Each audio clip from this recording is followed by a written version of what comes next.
Jesús se desarrolla en estas 4 áreas para cumplir un propósito. Y ese propósito es necesario que nosotros lo entendamos para también aprendernos a desarrollar en ellas. Vayamos al libro de Juan capítulo 12 y vamos a leerlo y vamos a detenernos en esta mañana un poco en estos 4 versículos. Juan capítulo 12 y vamos a entender el propósito de Dios en cada uno de ellos. Juan capítulo 12 versículo 49 al 50. Porque yo no he hablado por mi propia cuenta. El Padre que me envió, Él me dio mandamiento de lo que debía de decir y de lo que debía hablar. Y sé que su mandamiento es vida eterna. Así pues, lo que yo hablo, lo hablo como el Padre me lo ha dicho. ¿Cuántos dicen amén? Lo primero que nosotros encontramos en este pasaje es que Jesús habla y dice que hay un propósito de desarrollo en Él por el cual Él quiere crecer y desarrollarse para cumplir un propósito. Y el primer propósito que Él quiere cumplir es la obediencia completamente al Padre. Usted ve que Jesús dice que lo que Él habla, que lo que Él dice, no lo dice por su propia cuenta. Lo dice porque el Padre le dice que lo diga. Que Él está aquí cumpliendo un propósito no por su propia cuenta, que Él está cumpliendo un propósito que viene de parte de Dios. Aló. Y esto es importante entenderlo. Jesús tenía claro en su vida que Él no estaba aquí cumpliendo una misión personal, que Él no estaba aquí cumpliendo un propósito personal, que sus propósitos, su vida estaba definida en la voluntad que el Padre tenía para Él. Era tanto que cuando Él nos enseñó a orar, le dijo a los discípulos que siempre pidiéramos que se hiciera la voluntad de Dios en nuestra vida. La pregunta es, la tarea que tú estás desarrollando en este mismo instante, la labor que tú estás haciendo, la meta que te has propuesto, el trabajo que estás desarrollando en este momento, ¿por qué lo estás haciendo? La pregunta es, ¿por qué lo estoy haciendo? ¿Cuál es el propósito que me está llevando a hacer esto? Dentro de ese propósito, lo estoy haciendo porque en realidad quiero hacer la voluntad de mi Padre que está en los cielos. ¿Aló? Porque esa fue la primera manera en que Jesús midió su vida de desarrollo. Él nunca pensó en Él. Él siempre pensó en el reino. Diga conmigo, en el reino. Él siempre pensó en el cielo. Él siempre pensó en lo que Dios podía hacer a través de Él. Y Él clarificó y Él dijo, lo que yo hago, lo hago porque el Padre me dice que yo lo haga. Yo no hablo palabras por mí mismo, dice el 49, porque yo no he hablado por mi propia cuenta. El Padre que me envió, Él me dio mandamiento de lo que yo he de decir. Él es el que me dio mandamiento. Mire, una de las más grandes catástrofes para los cristianos de hoy en día, como le dije, es que se dejan llevar por sus emociones y no por lo que dice la voluntad de Dios. Y entonces yo hago porque siento. Ofrendan porque un predicador lo emocionó a ofrendar. Oiga lo que le estoy diciendo. Hacen cambios en su iglesia porque alguien los emocionó a que lo hiciera. Pero el día que no siente emoción, no haces nada. El día que no sientes emoción en la predicación, en el culto, pasó y no aprendiste nada. Dígale que eso es equivocado, hermano. Usted tiene que ponerle entendimiento a lo que usted está aprendiendo. A Jesús, ¿quién lo emocionaba para hacer la voluntad del Padre? ¿Cuál era el apóstol o profeta que venía y lo ministraba para que él saliera después a predicarle a multitudes? No, su fuente era el Padre. Pero además de eso, él entendía que él venía no a hacer su propia voluntad ni a emocionarse, él venía a cumplir un propósito. Si fuera por emoción, ¿usted cree que tendría emoción el día que Jesús sabía que iba a ser crucificado, llevado a la cruz del Calvario, muerto como fue humanamente? No tenía eso nada de emoción, pero él decía, yo hago la voluntad del Padre. Y aunque él humanamente no quería pasar por allá, siempre dijo, pero que se haga tu voluntad. Porque cuando tú defines cuál es la voluntad de Dios para tu vida, no importa si es en las buenas o en las malas, tú quieres obedecer a Dios. Quieres hacer lo que Dios te manda hacer. Pero yo sí quiero animarte a eso, mi hermano, porque no todas las veces las celebraciones van a ser emocionantes para ti. No todas las veces lo que te dice la palabra de Dios y lo que te predica la palabra de Dios va a ser emocionante para ti. Hay momentos en que te va a confrontar. Es más, hay momentos en que te vas a sentir regañado. En otras ocasiones te vas a sentir exhortado. Pero tú tienes que entender que tú lo que estás haciendo es cumplir la voluntad de Dios. Cuando tú cumples la voluntad de Dios, tú aceptas y recibes lo que Dios está dando para tu vida. ¿Cuántos dicen amén? Eso te hace ser una persona desarrollada. Entonces, cuando otros están esperando emocionarse, usted va un paso más adelante, porque usted está entendiendo la voluntad y el propósito de Dios para su vida. Porque usted no está pendiente de lo que te emociona, sino pendiente de lo que Dios te enseña. Y eso va a traer a tu vida un respaldo diferente. Por eso, mi hermano, es importante entender esto. Entonces, lo primero que nosotros encontramos aquí era que él obedecía completamente al Padre. Ese era su primer propósito, obedecer completamente a tu Padre. Diga conmigo, Señor, diga, Señor, que venga tu reino y que se haga tu voluntad. Ahora, por favor, dígalo otra vez con pasión. Cierre sus ojos por un momento. Levante su mano y dígaselo al Rey. Señor, que venga tu reino y que se haga tu voluntad, en el nombre de Jesús. ¿Cuántos dicen amén? Denle ese aplauso al Rey de Reyes. Aleluya. Porque eso es importante para nuestra vida. Veamos el segundo, Pedro. El segundo versículo nos va a enseñar algo más. Lucas capítulo 4. Lucas capítulo 4. Si alguien me gana, por favor léalo. Lucas capítulo 4, versículo 18 al 19. Amén. ¿Cuántos dicen amén? Ese fue el versículo que leyó Jesús el día que se paró por primera vez en la sinagoga y le tocó leer los rollos de la ley. Y ese día él abre y dice, mire lo que es curioso para que usted entienda. No es que cada uno escogía el versículo que quería leer, no. Lo que pasa era que ellos llevaban una secuencia de lectura y cada día iban haciendo eso secuencialmente. Entonces usted le tocaba leer el que le correspondía ese día. Bueno, ayer leímos Isaías 53, hoy toca Isaías 54, por ponerle un ejemplo. Y entonces ese día que él se para, él tenía que leer precisamente ese versículo porque era el que tocaba ese día. Y él se para y lee ese versículo. El Señor me ha ungido para dar vista a los ciegos, libertad a los cautivos, sanar a los enfermos. Y ese día termina Jesús diciendo, esta palabra hoy se ha cumplido en medio de ustedes. Porque Jesús entendía claramente que el propósito por el cual él había venido, el propósito por el cual estaba desarrollándose como ser humano y Dios le había permitido eso, era para traer sanidad, libertad y bendición a la sociedad en la que él estaba. Y eso tenemos que entenderlo. Proclamar, sanar y liberar. ¿Cuántos dicen amén? A ver, recuerde conmigo. Proclamar, sanar y liberar. Diga conmigo, ese es mi propósito. Mire, mi hermano, nosotros, Dios nos ha traído a este mundo para que nosotros seamos un ente de cambio, de transformación y de bendición a la sociedad en que vivimos. Quítese esa mentalidad consumista que nos está dañando aún en las iglesias. Esa mentalidad secularista que nos hace pensar que nosotros estamos aquí para adquirir riquezas, para comprar el mejor carro, para comprar la mejor casa, para tener el televisor más grande, para adquirir dinero y más dinero y hacer más compras y más compras. No, esa no es la misión de tu vida. La misión de tu vida es proclamar, sanar y liberar.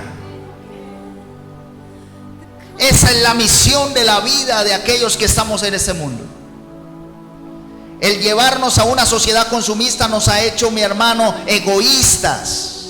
Ha hecho que los valores y los talentos que Dios colocó en nosotros los usemos para la destrucción de la gente. La inteligencia que Dios le dio al hombre la está usando para crear bombas atómicas. La está usando para destruir la gente a través de la pornografía.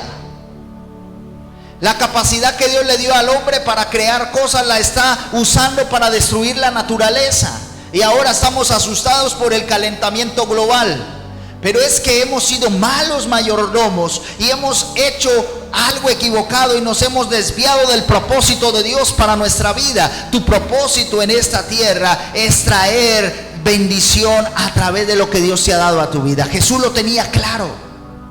Por eso Él dijo: yo no vine a ser servido, yo vine a servir. Usted ve que Jesús nunca tuvo miedo del dinero. Necesitaba dinero, lo quería. Necesitamos pagar los impuestos. Señor, no tenemos para pagar los impuestos para entrar a la ciudad. Y le dijo: ve y pesca. Ahí en la boca del pescado encontrarás una moneda. Paga los míos y los tuyos. Ese era Jesús.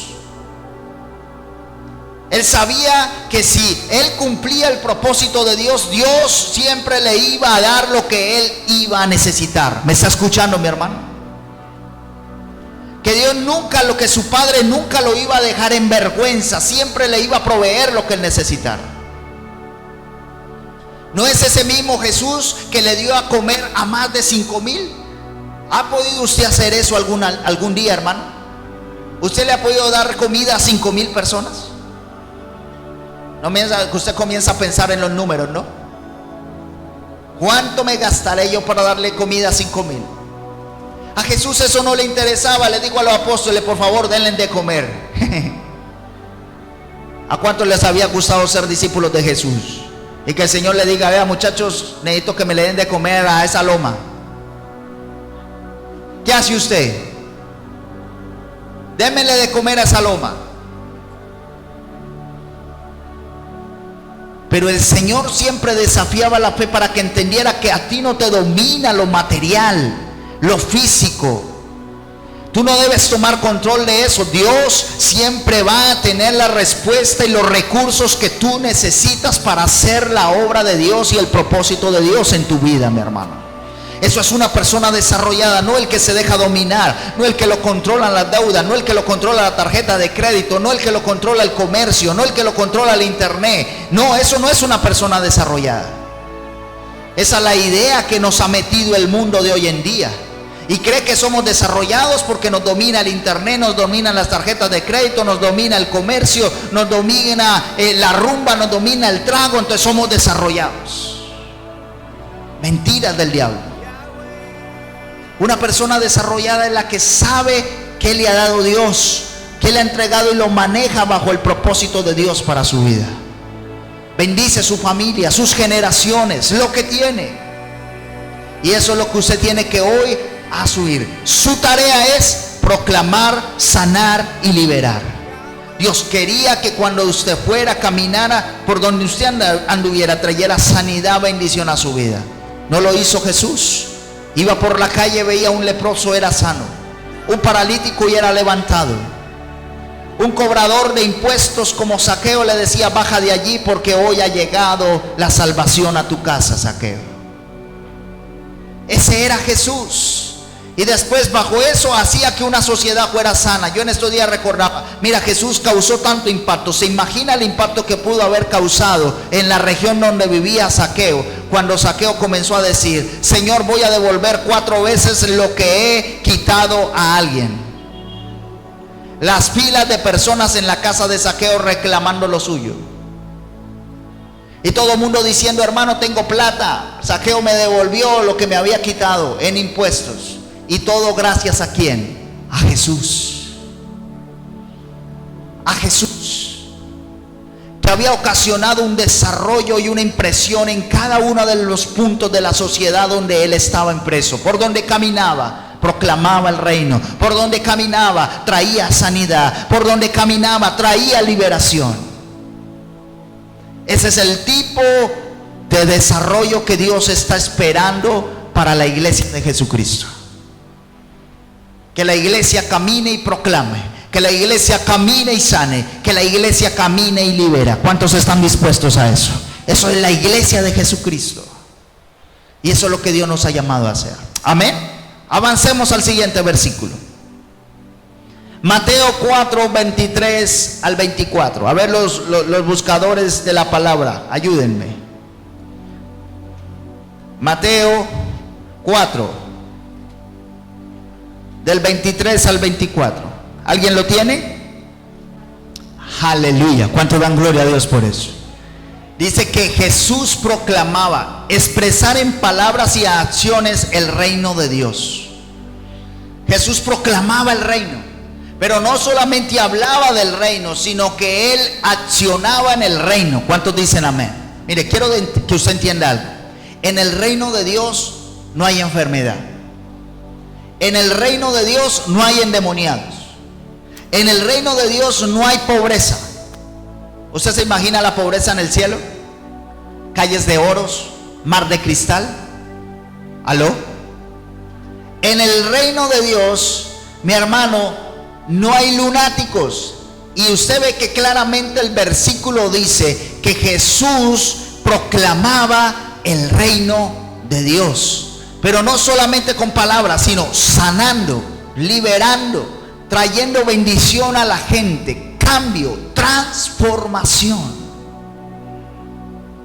Mi hermano, cuando nosotros entendemos esto, nosotros nos convertimos en un arma muy poderosa para el infierno, para destruir el infierno.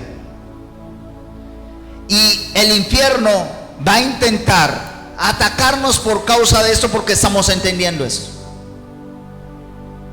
Pero usted tiene que entender que ese es el propósito de Dios, y los que siguen el propósito de Dios son levantados, son guardados, son protegidos. Pero no debemos temer a eso. Por eso cuando el Señor dijo que solamente los violentos son los que arrebatan el reino, a eso se estaba refiriendo. Porque cuando usted comience a ejercer cambios, transformación en una sociedad, el primero que se va a venir en contra suya es el infierno mismo a atacarlo. Pero dice, no prevalecerá contra la iglesia de Jesucristo. Y usted puede seguir avanzando y entendiendo. Pero mi hermano, ese es el propósito por el cual Dios nos ha llamado, para que expandamos el reino y le contemos a esta sociedad que en el reino de Dios hay libertad, que en el reino de Dios hay prosperidad, que en el reino de Dios hay transformación, que en el reino de Dios sí hay ética, que en el reino de Dios no hay corrupción. Aló, ¿me está escuchando, mi hermano? Que en el reino de Dios, mi hermano, los hogares sí duran hasta que la muerte los separe. Que en el reino de Dios los hijos sí son bendecidos, mi hermano. Eso es el reino de Dios. Y nosotros tenemos que declarar esa palabra y creerla en el nombre de Jesús, y proclamar esa palabra con fuerza. Tu propósito que te hace ser un hombre desarrollado es proclamar el reino de Dios, pero no solamente con palabras, sino con acciones. En esos días le he recalcado a usted y se lo vuelvo a recalcar hoy. Mi hermano, necesitamos cambiar nuestro estilo de vida. Sea amable, sea sonriente.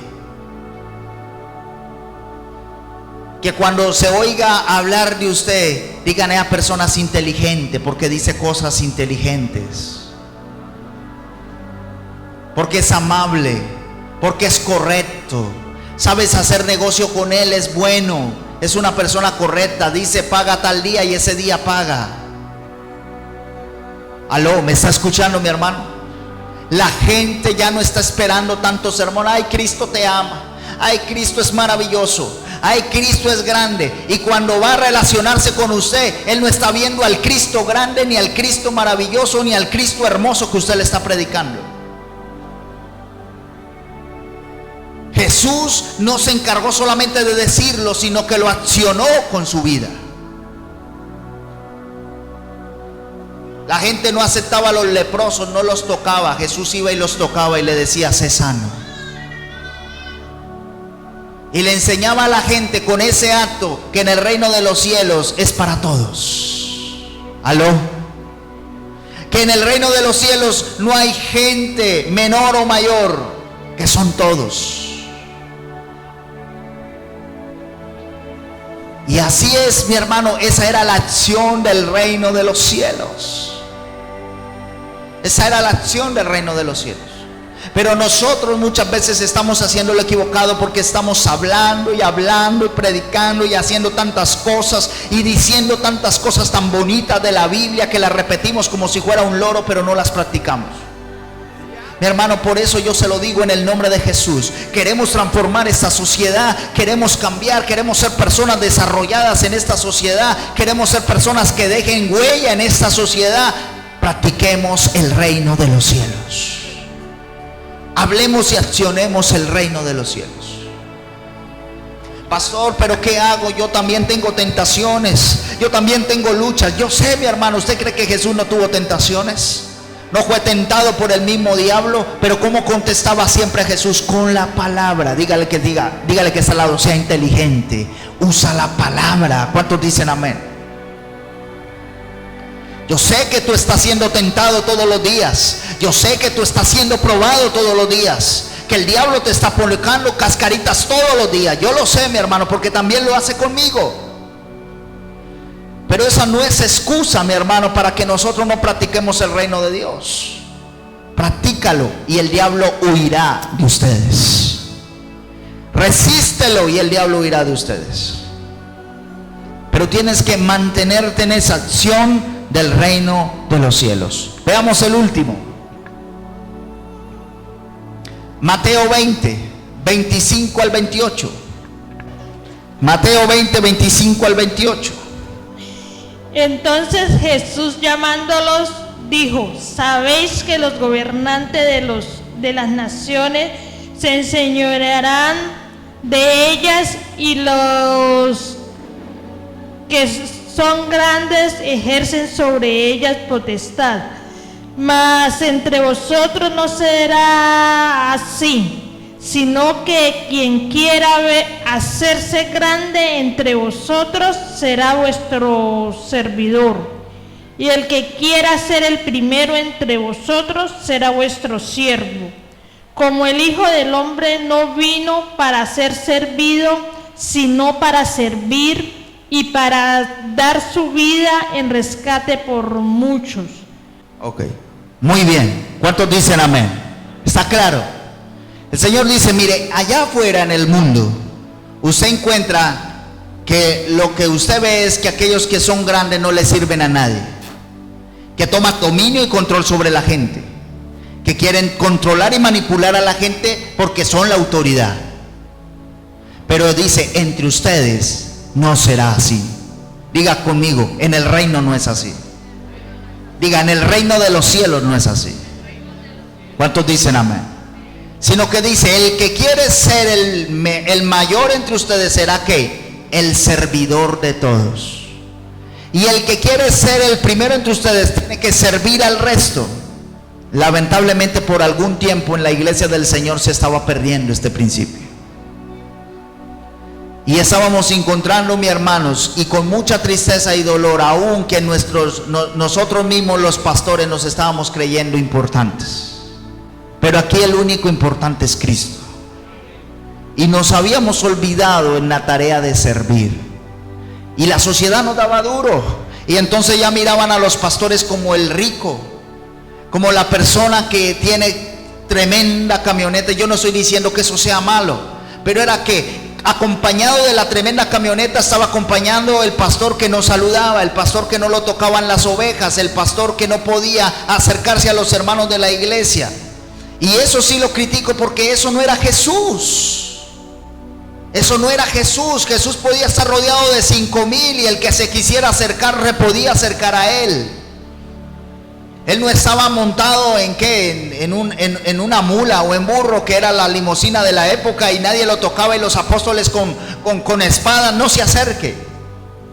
Pero nos equivocamos, nos dejamos llevar por el secularismo, por la idea del mundo, de creer esto, de que somos importantes, de que somos los ungidos, de que somos los hombres de Dios, de que somos los intocables. Y hermano, eso es equivocado. El que quiera ser mayor entre ustedes tiene que ser el servidor de todos.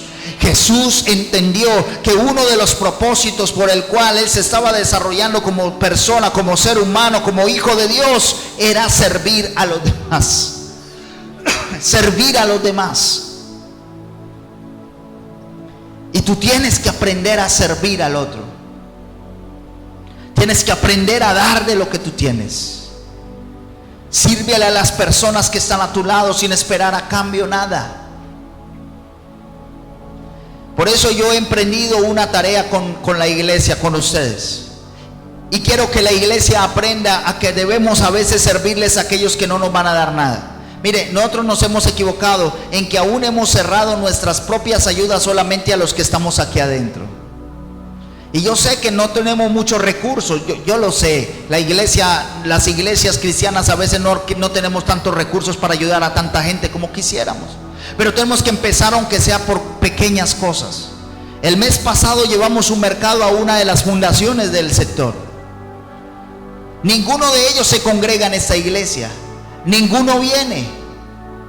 Pero estamos sirviendo sin esperar nada a cambio. ¿Me está escuchando lo que le estoy diciendo? Y queremos seguirlo haciendo, y a eso le vamos a llamar proyecto semillas. Y cada mes vamos a hacer un proyecto semilla y lo vamos a llevar a un lado. ¿Será que algunos llegarán? Gloria a Dios. Pero si no llegan, estamos sirviendo, porque es para el reino de los cielos. Aló, ¿me está escuchando mi hermano? Por eso yo sirvo a los demás pastores de la comuna. Y yo les he enseñado y les he dicho a los pastores: pastor, yo aprendí que la mejor manera de traer unidad a un sitio es sirviendo. Por eso yo les sirvo, por eso yo saco tiempo. Ustedes ven que nosotros no tenemos mucho tiempo para yo andar haciendo actividades con otro lado. ¿Pero por qué lo hago? Porque es la manera en que yo puedo traer el reino de Dios a esta comuna. Y servimos a otros y ayudamos a otros. Ahorita estamos terminando un curso de evangelismo con una iglesia de Meléndez. Ya le dije a los muchachos, el próximo domingo, los que me quieran acompañar, vamos a estar el próximo domingo desde las 4:30 allá en un parque de Meléndez, ayudando al pastor a evangelizar esa comunidad. De pronto ninguno de ellos va a llegar a nuestra iglesia, pero sí van a llegar a la de él. Y estamos sirviendo. Aló, ¿me está escuchando mi hermano? Porque el servir te hace parte del reino de los cielos. Y tú traes el reino de los cielos. Cuando esa iglesia venga el avivamiento, venga el crecimiento, ellos van a poder decir: esto se hizo porque los hermanos de Casa de Gloria nos ayudaron, nos enseñaron. Hace parte del reino de los cielos y es el servicio.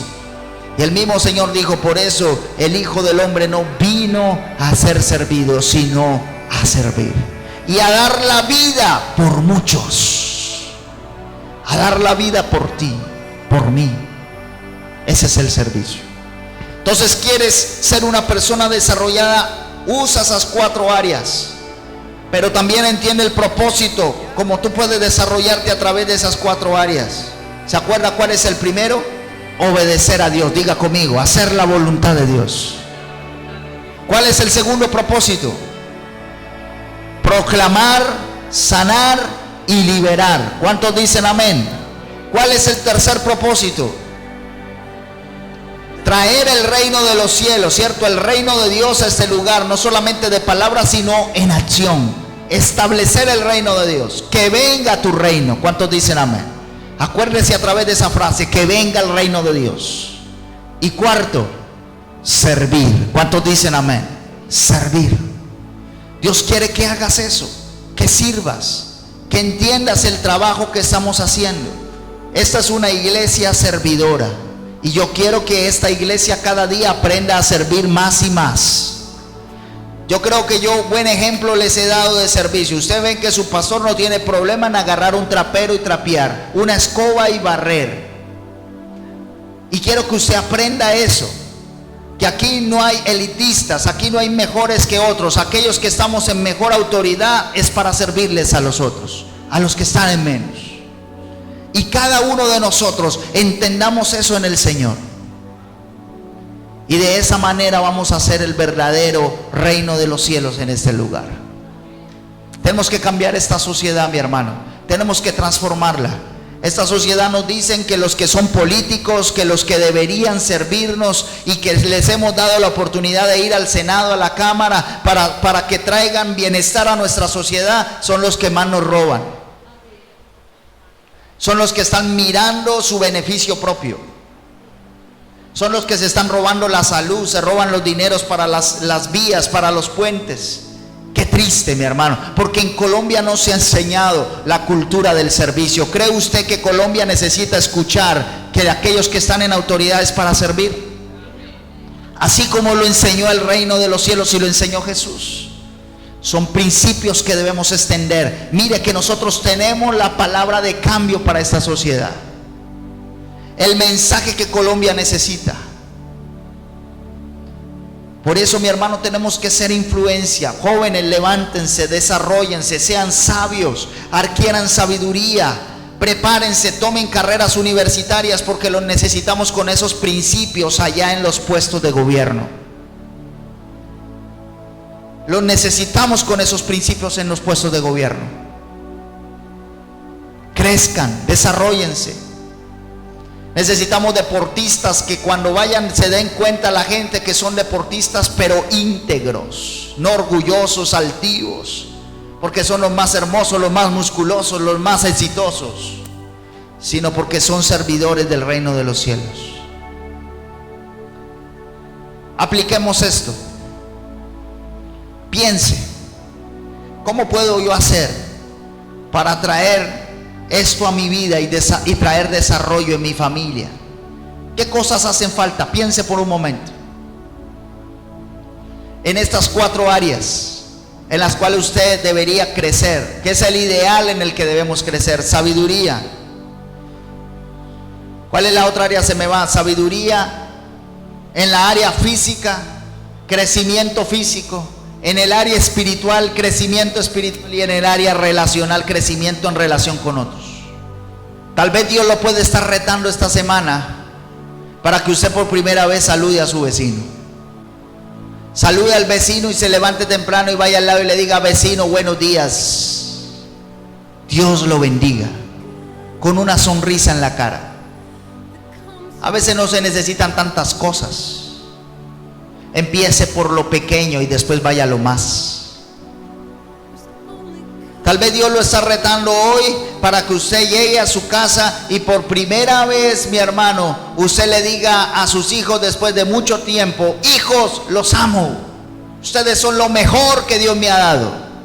Aunque sean rebeldes y groseros, aunque le hayan hecho una bien fea estos días.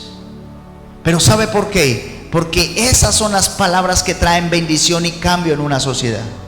La gente ya está acostumbrada a que le digan que no sirve para nada, que no vale nada, que es lo peor, que no debía haber nacido, que ya la gente está acostumbrada a eso. Pero muy poco a escuchar el amor de Dios. Y esto es el reto que Dios te está haciendo hoy. Decía la vez pasada, tal vez tengas que tomar el reto de decir: esta semana sí voy a leer un libro.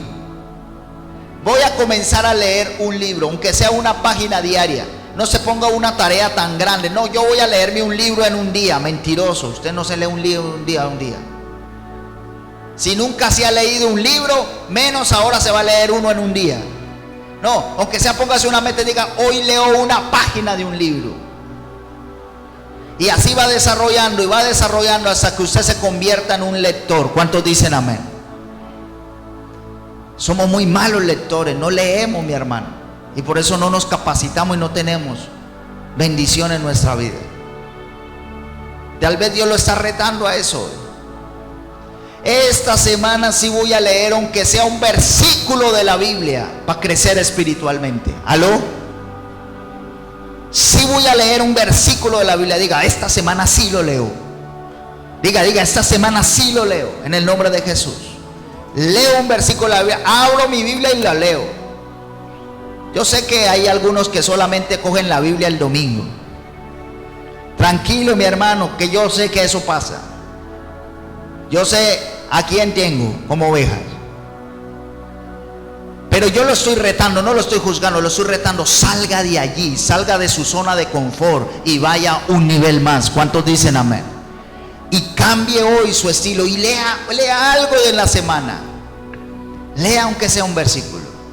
Esta semana sí voy a tratar a mi perrito bien. Eso hace parte de lo que somos. ¿Aló? ¿Cuántos dicen amén? Eso hace parte de lo que somos. Esta semana no me voy a enojar cuando alguien se me atraviese en el carro. Y se me voy, que por en el nombre de Jesús, dice, porque ya le iba a salir el otro. Y esta semana mejor en echar el madrazo lanzo la bendición. Que Dios te bendiga. ¿Por qué? Porque usted está cambiando su cultura y su forma de pensar. ¿Cuántos dicen amén? ¿Cuántos están entendiendo? Si en algo le sirve esto que está recibiendo hoy, es que usted haga transformación esta semana y usted cambie su manera de hacer las cosas. Póngase de pie, vamos a orar.